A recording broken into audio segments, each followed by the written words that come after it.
Alhamdulillah wassalatu wassalamu ala Rasulillah wa ala alihi wa sahbihi wa mawalah. Allahumma syrah li sadri wa yassir li amri wahlul 'uqdatam min lisani yafqahu qawli.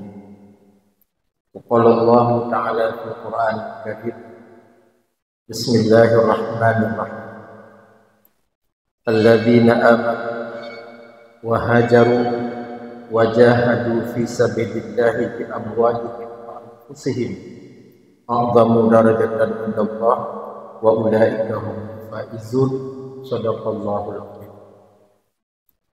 Para hadirin sedang jamaah Jumat yang kedua, sebelum tuan baca rukun dua khutbah dalam kesempatan yang sangat singkat dan mulia.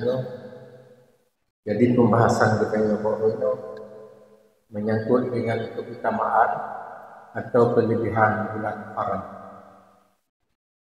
Hadirin sidang jamaah sekalian, jadi bulan Haram kita mau urus Senin, urus Minggu berusaha 1 Muharram. Berarti Minggu, Senin, Selasa, Rabu, Kamis, hari Minggu. Dan nanti 10 Muharram jatuh pada hari Selasa. Jadi para jamaah sekalian, hal-hal yang istimewa yang terkandung di dalam bulan Haram yang mungkin tanya ada tepu bangsa atau memang tak ada tepu, mungkin yang hana laksanakan.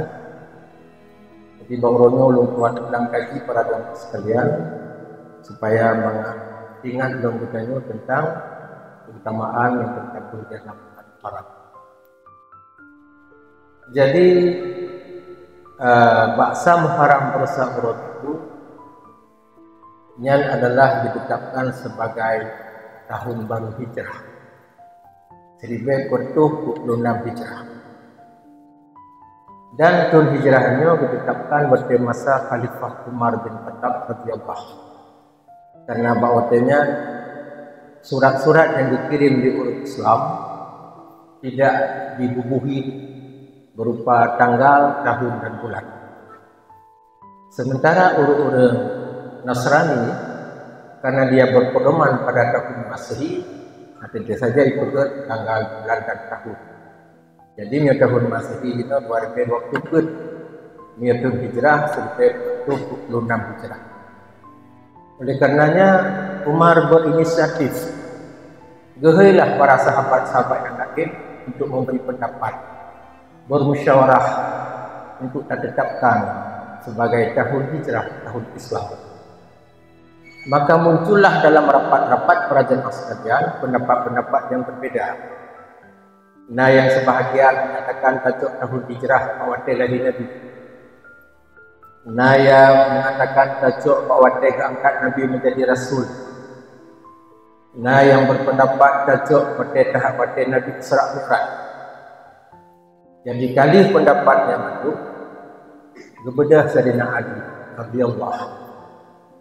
Maka jadi pendapat dia Sayyidina Ali menyoba alum yang cocok.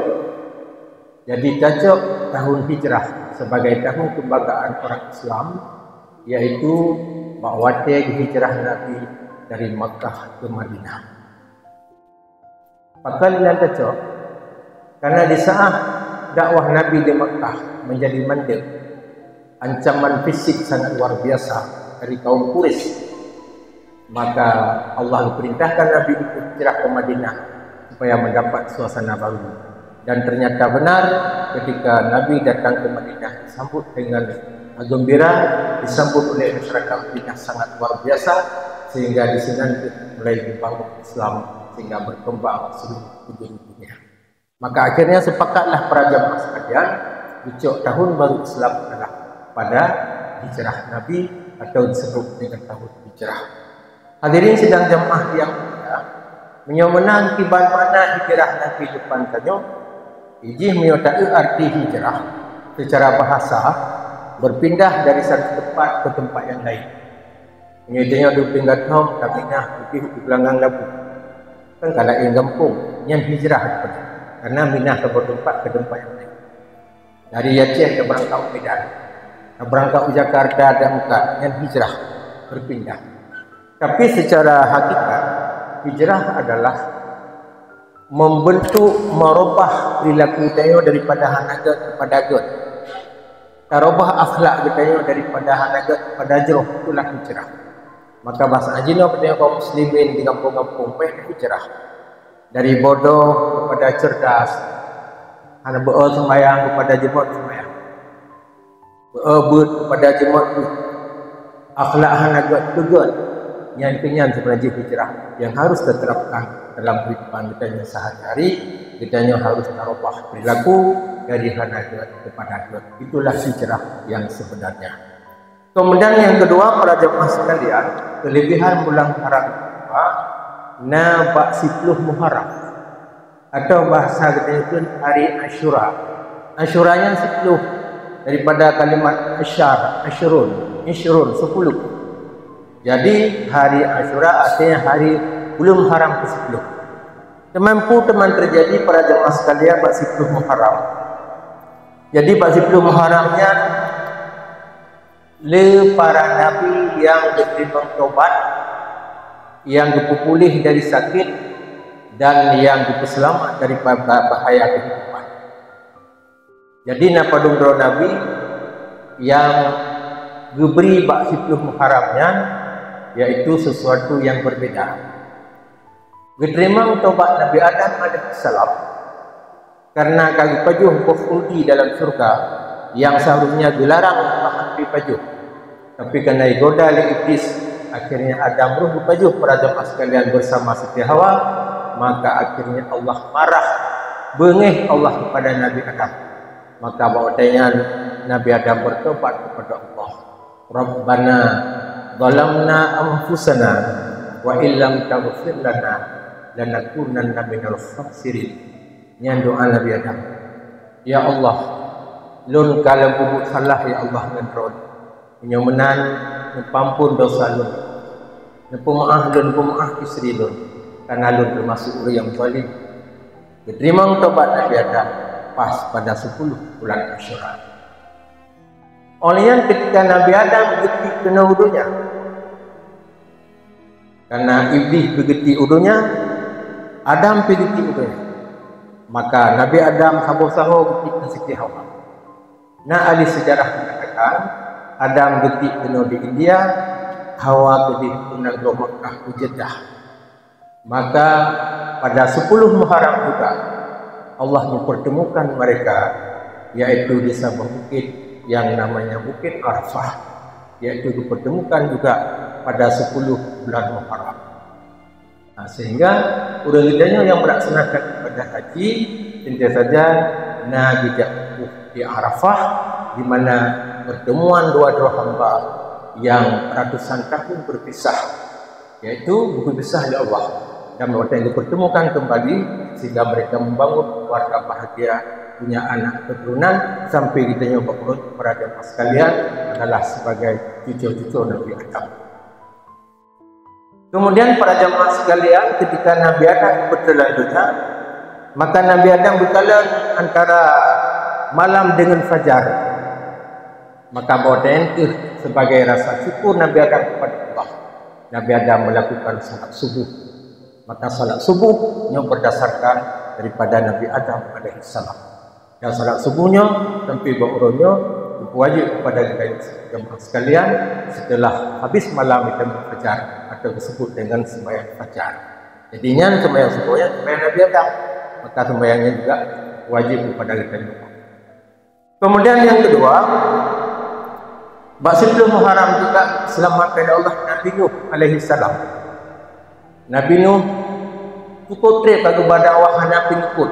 Dia dibantah madumku yang kepada Nabi Nuh oleh Nabi Nuh. Sehingga Nabi Nuh mengadu kepada Allah, ya Allah, maklum batat hati Allah. Tidak kalau berdakwah tapi hanya memang doanya sebagian kecil yang menerima. Maka Allah ikut Nuh juga kapai. Mereka akan saling gelapkan dalam air semua. Kepegaklah kapai Nabi Nuh. Selesai kepegak kapai, yang perintahkan kepada orang yang beriman kepada dunia, kepada kata untuk dikapai. Binatang-binatang tu ia kapal. Akhirnya kapunuh kapal, berangkatlah Nabi Nuh. Maka bawa dia tinggal yang ke Kanaan. Dan juga isteri hana beriman kepada Nabi Nuh. Pugakeun le Nabi Nuh. Yang jatuh perkalaan dalam surat Hud. Ya bunayya irkam ma'ana. Hai anak lun, jak kena saja lun. Supaya kata selamat daripada banjir besar. Ujuk lani handai pe ayah. Lu akan luik bak gunung yang paling tinggi untuk lu selamatkan daripada banjir. Ujuk Nabi Nuh, hai anak lun, nyong tiro manusia hai menyelamatkan banjir besar kecuali Allah Subhanahu wa taala. Anapu ayah lu akan berusaha. Akhirnya para jemaah sekalian, dikirim banjir besar. Kapal Nabi Nuh berangkat dalam banjir besar sekali. Maka begitu surut banjir, maka kapal Nabi Nuh bersangkut di atas gunung Al-Judi. Jadi bukalan dalam surat Hud Allah diceritakan yaitu di Al-Judi, di atas gunung Jud. Gunung Judnya setelah dipegang penelitian oleh para ahli terletak di Armenia, sebuah negara Eropa kecil ya, di Armenia tapi banyak Muslim. Tapi juga ahli arkeologi kali dipegat semacam penemuan bahawa kapal Nabi Nuh adalah bersangkut di atas gunung di Turki, di Ankara, Turki. Karena macam jalan memang persis. Jadi bentuk kapal, panjang kapal dan sebagainya yang diperkirakan adalah kapal Nabi Nuh. Jadi para jemaah sekalian, di dalam Al-Quran disebut Allah di atas gunung Jud, yang gunung Judnya terletak di Armenia. Jadi keselamatan Nabi Nuh bersama kaum yang beriman bawadanya juga pada 10 bulan Muharram. Luar biasa. Maka oleh anak-anaknya beritipu, dia Muslim harus ada depu bahawa bulan-bulan yang hikmah, bulan-bulan yang bermakna, yang dikandung luar biasanya harus ada depu. Kemudian yang kedua yaitu Nabi Yunus. Nabi Yunus juga gebar dakwah. Hai tendinga selewur. Lagi jina kita pegang dakwah mana ramai punjak. Kita pegang musabaqah mana ramai tu punjak. Tapi yang dah duduk konser dipahami punjak. Hang kamu lagi mau balik sekadar kamu bisa baca jamur. Contoh hampa tak pegang seleksi pada empat dan bersama. Karena tak ramai punjak cuma peserta saja. Tapi urun kaya lebih hana cenderung. Jika dah pegang sedati, dah pegang apa saja yang pondok-pondok sekalian. Mungkin masa sudah berubah. Jadi setelah gebar dakwah Nabi Yunus kecewa, Nabi Yunus kecewa. Dinan ka gebar dakwah Nabi. Maka geplung Nabi Nuh dari kaum karena kecewa, geik kapal laut untuk gejak sebelah negara lain. Jadi bawa dia tumpang kapal lautnya, gebilah hujan besar, petir, di laut cukup raya sehingga ikelin aku dah. Nyo pasti na sesuatu yang hendak beres. Nyona penumpang pelarian. Menang sosok yang merasa pelarian tunjuk tangan dan harus terlengkapi supaya tak selamat kapalnya Nabi. Nabi Nuh merasa bersalah pelarian. Maka akhirnya Nabi Nuh gegrup ke dalam laut itu sekalian. Jadi bawa dia gegrup dalam lautnya itu. Dia lengket nun. Yang dia dukukan dalam cerita Nabi Nuh, Nabi Yunus dalam surat Al-Anbiya. Jadi senang lagi ceritakan Allah tentang kisah para nabi. Jadi bagi lingkut muro malam nak lingkut. Akhirnya para jemaah sekalian, bahawa waktu asar. Julaklah Nabi Yunus dari perut kena udara. Maka disenang ke tibitlah Nabi Yunus dari perut. Maka bawa tanya sebagai rasa syukur banyak kepada Allah, kagak selamatkan oleh Allah dalam mu'uro malam ini. Maka Nabi Yunus sembahyanglah asar. Jadi sembahyang asar pada Nabi Nuh dan Nabi Yunus asar. Jadi dirinya sembahyang asar, kemudian salat asarnya pun wajib kepada kita nyembah orang para jemaah sekalian. Kemudian yang kedua, Nabi Yunus juga diselamatkan oleh Allah pada 10 bulan Muharram. Kemudian yang berikutnya Nabi Ibrahim. Bawa dia muda-muda Nabi Ibrahim berhutang. patung-patung yang gantungnya bak gereja-gereja, gereja Nabi Ibrahim di-approve. Termasuk bapa agaknya yang pegang patung. Bapa Nabi Ibrahim pegang patung untuk disembah oleh orang kafir Quraisy. Jadi cara Nabi Ibrahim. Jadi begitu dia approve patung, geba baci diikat batu haraya, patung pada raya sampai ikat. Lain gupro habis rubah. Baik damang awaknya ni kata Tuhan kami rubah. Kaputuh putuh jaro kami rubah. Sobutnya pasti Ibrahim ada. Yang mana Nabi Ibrahim so pancu patung kamu Tuhan kamu. Jika hanya kehormati Tuhan kamu berapa malam sebah kayak prof patung Tuhan kamu. Pasti doa kena lagi. Jauh Ibrahim. Yang ke Tuhan yang paling raya tinggal yang kebaci-baci pacara yang punya tukang pro. Tuhan aku pro. Yang pro Tuhan pro. Kita bengih kalau maka aku pro Tuhan aku. Mana mungkin nyo beku kaku. Hana bergerak. Mana mungkin ya pro. Maka dia Ibrahim. Nyo lagi yang kapukah. Mungkin teman nyo kasumah barang yang hana udik. Padahal Allah yang boleh kasumah. Bukan kasumah patung. Kamah bunyi sekalian, maka icok Nabi Ibrahim diikat, dipudip apui ngoraya, dipegat pedah, karena menyayati nah mungkin suum tak apui, maka dipegat pedah, diberi pudih lang apui. Lang apui raya. Jadi para jamaah sekalian, yang dinekalan dalam surat Hud, dalam surat Al-Anbiya. Di saat Nabi Ibrahim kena lang apui tunggu sekalian, isangkah dia awak kafir mati Ibrahim. Aku mah bah menang ngajak kabeh nak dia tu Tuhan kan kita yang ternyata tidak puna ke Allah ya naru kuni bardah wa salaman ala Ibrahim wahai apui dinginlah dan selamatkan Nabi Ibrahim. Apunya kan makhluk Allah, maka apui kendali Allah, maka baik baju Ibrahim.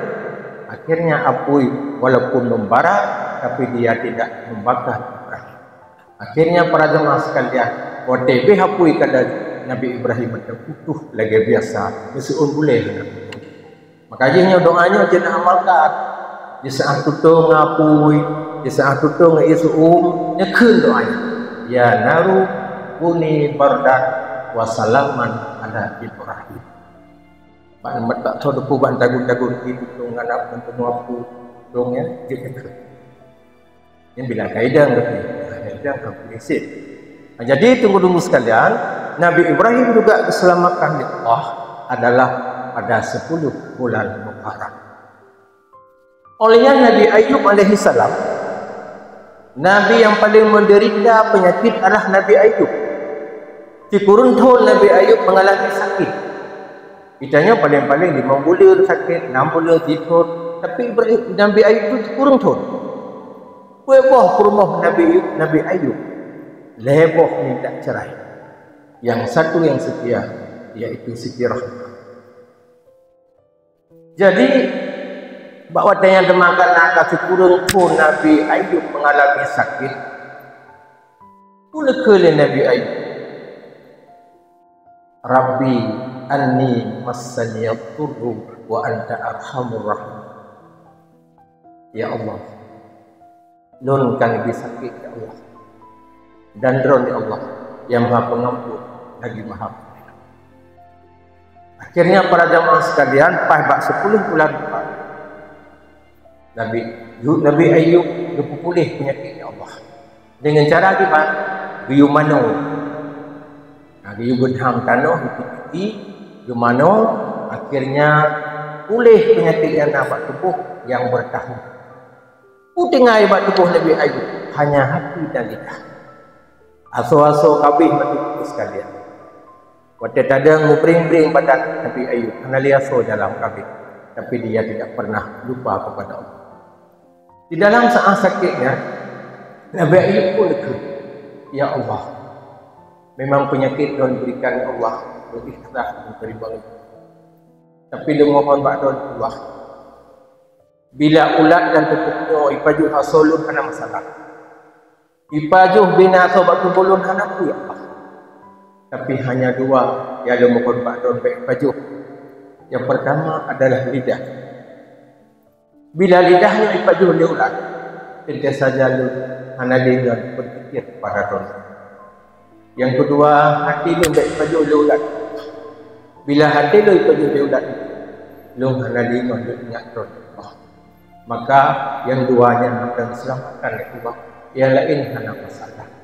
Maka dia mengadulah Nabi Ayub kepada Allah, Rabbi anni massani yadhurru wa anta arhamur rahimin.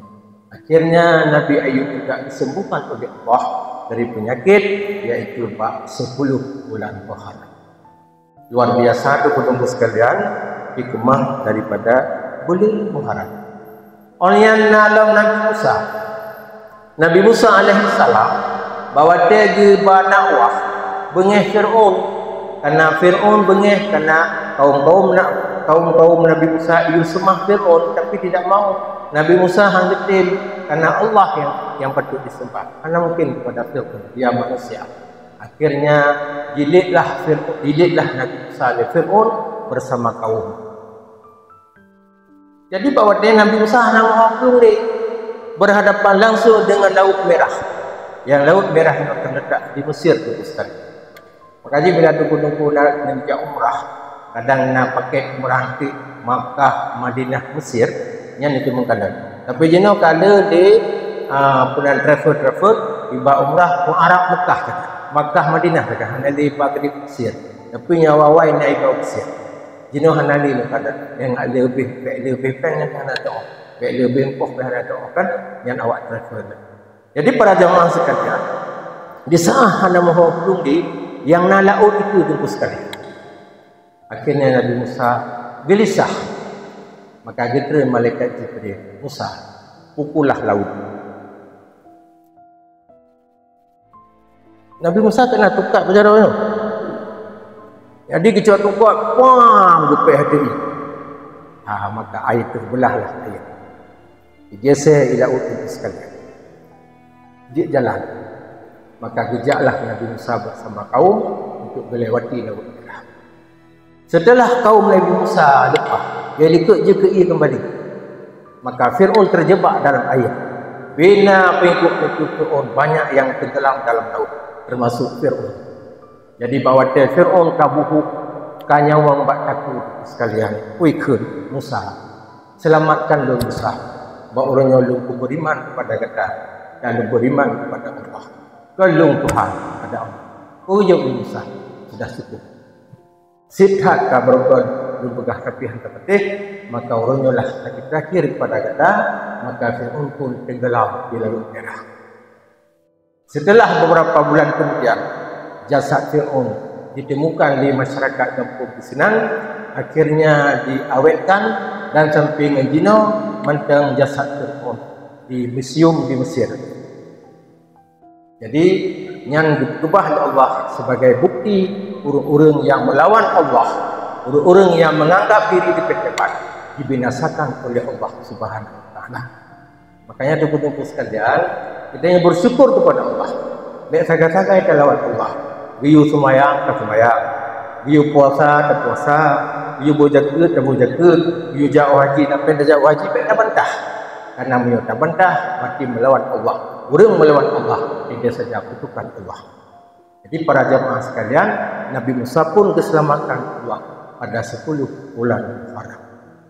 Jadi menyamanan para jamaah sekalian, berdasarkan kejadiannya, Nabi yang disembuhkan dari sakit, Nabi yang diselamatkan daripada bahaya, Nabi yang diterima tobat oleh Allah.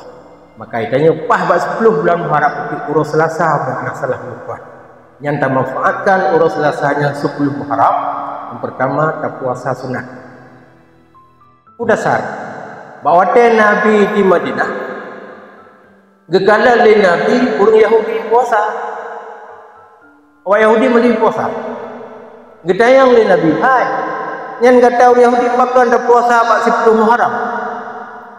Jauh lewat Yahudi, Muhammad, kamu berpuasa untuk mengenang Nabi kamu, Nabi Musa alaihissalam, diselamatkan daripada tenggelam di Laut Merah. Maka sebagai rasa mengingat kamu kepada Musa, maka urutnya kamu puasa. Dijawab oleh Nabi, oh yang benar, gada terpuasa, kamu juga berpuasa. Maka disyariatkanlah kepada kita para jemaah sekalian, bahwa 10 Asyura dan disunatkan untuk berpuasa. Jadi mudah-mudahan para jemaah sekalian untuk tajuk pahala sunat itu, untuk tajuk pahala lebih Allah yang benar urus selasa puasa yaitu hari Asyura. Di Bantani sengaja puasa hari Asyura karena Allah Taala. Bila tunggu-tunggu mau silakan. Kemudian kelebihan dari puasa bulan 40 Asyura. Kelebihan yang pertama adalah ampun dosa. Yang kedua adalah sabar lagi puasa situn. Jadi oleh karenanya para jemaah sekalian manfaatkan 10 Muharramnya. Yang pertama untuk beribadah kepada Allah. Yang kedua lagi ampun kepada Allah. Yang ketiga adalah berpuasa. Karena yang momentum paling berharga. Nabi-nabi nak jamun berselamatkan oleh Allah, diterima taubat Allah. Maka kita nyobok royo tentu saja manusia yang banyak salah, silap dan dosa. Maka tidak salah pada hari tersebut momen bahagia yang termanfaatkan kita supaya dia juga mendapat ampunan daripada Allah Subhanahu wa taala. Jadi sebagai kesimpulan buku yang dirahmati Allah menyamakan dua hal yang perlu diingat. Yang pertama menyangkut dengan hijrah. Nah, jadi tahun baru hijrah ditetapkan bak 1 Muharram. Teman bak kita nyuruhnya kau berjalan yang benar tahun hijrah kasih dibe betul 26 hijrah. Sahabat para sahabat idanya macam, ya Rasulullah, kapan kiamat dunia ya Rasulullah? Dijawab oleh Nabi 2 kali umur Nabi Adam. Nabi Adam umur 1000 tahun. Nah, jadi 2 kali umur Nabi Adam sampai 2000 tahun. Orang dihitung berat tahun hijrah. Berarti jenau 1026 hijrah untuk menjadi 2000 tahun ditambah turun padung putih untuk sekalian. Berarti hanya umur. Kemudian Nabi Muhammad waktu kena wafat, tanya ulang bersahabat, ya Rasulullah, kapan kiamat dunia ya Allah ya Rasulullah? Dijawab oleh Nabi seperti anadruk 2000 tahun di atas 1500 tahun. Hingga Rasulullah wafat. Jadi para jemaah sekalian yang menaikkan jenazah tahun hijrah lebih 46 kan. Jadi kamu mendekati itu sekalian. Yang menaikkan dia dapat lalu dengan maksiat, baik dia dapat lalu dengan bangai, baik dia dapat lalu dengan bodoh, baik dapat lalu dengan duniawi. Tetapi dunia juga akan jadikan jembatan untuk menuju hari akhirat dan tujuan. Yang menaikkan perkuat ibadah. Kemudian yang kedua hijrah. Kemana hijrah? Hijrah yang hakikat adalah merubah perilaku dari tidak baik kepada baik. Kemudian yang ketiga, 10 bulan Muharramnya yang adalah lebih Allah. Karena para nabi diterima taubat, para nabi diselamatkan daripada bahaya hidup dan juga para nabi yang diampuni oleh Allah Subhanahu wa taala. Maka oleh karenanya para jemaah sekalian manfaatkan momen tersebut untuk bertanya dalam kehidupan doanya supaya kita pun diterima taubat Allah, diampun dosa Allah akan diperbaiki kehidupan masa yang akan datang. Rasanya untuk yang dirahmati Allah Subhanahu wa taala, mudah-mudahan pembahasan singkat kita yang barunya bermanfaat kepada kehidupan yang menyampaikan dan juga kepada seluruh para jemaah hadirin jemaah Jumat yang dirahmati Allah. Jino tunggu dengar ulun baca rukun doa al-Fatihah. Bila nasalah nak keliru untuk tugur supaya mengasah Jumat tadi. Alhamdulillah wassalatu wassalamu ala Rasulillah wa ala alihi wa sahbihi wa mawala. Allahumma salli wa sallim wa barik ala Muhammad wa ala alihi wa sahbihi ajma'in. Ya ayyuhan nas ittaqullaha haqqa tuqatih wa la tamutunna illa wa antum muslimun. Wa qala Allah ta'ala fil Qur'anil Karim, Bismillahirrahmanirrahim. Alladzina amanu wa hajaru wa jahadu fi sabilillahi bi amwalihim wa anfusihim a'zamu darajatan 'indallah wa ulaika humul faizun. Barakallahu li wa lakum fil Qur'anil Karim wa nafa'ani wa iyyakum bima fihi minal ayati wa dzikril hakim. wa taqabbala minni wa minkum tilawatahu innahu was-sami'ul 'alim.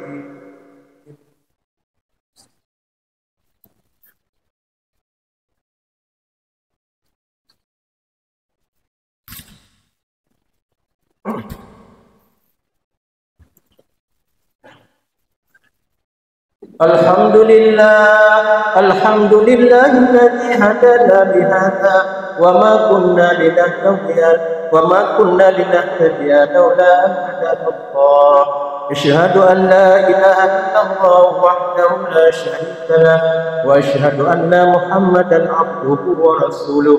Allahumma shalli wa sallim wa barik ala Muhammad wa ala alihi wa sahbihi ajma'in. يا أيها الناس اتقوا الله حق تقاته ولا تموتن إلا وأنتم مسلمون. وقال الله تعالى في القرآن الكريم بسم الله الرحمن الرحيم يا أيها الذين آمنوا اتقوا الله ولتنظر نفس ما قدمت لغد واتقوا الله إن الله خبير بما تعملون. اللهم اغفر للمسلمين والمسلمات والمؤمنين والمؤمنات الأحياء والأموات برحمتك يا أرحم الراحمين. اللهم أعنا على ذكرك وشكرك وحسن عبادتك. اللهم ربنا آتنا في الدنيا حسنة وفي الآخرة حسنة وقنا عذاب النار ولذكر الله أكبر.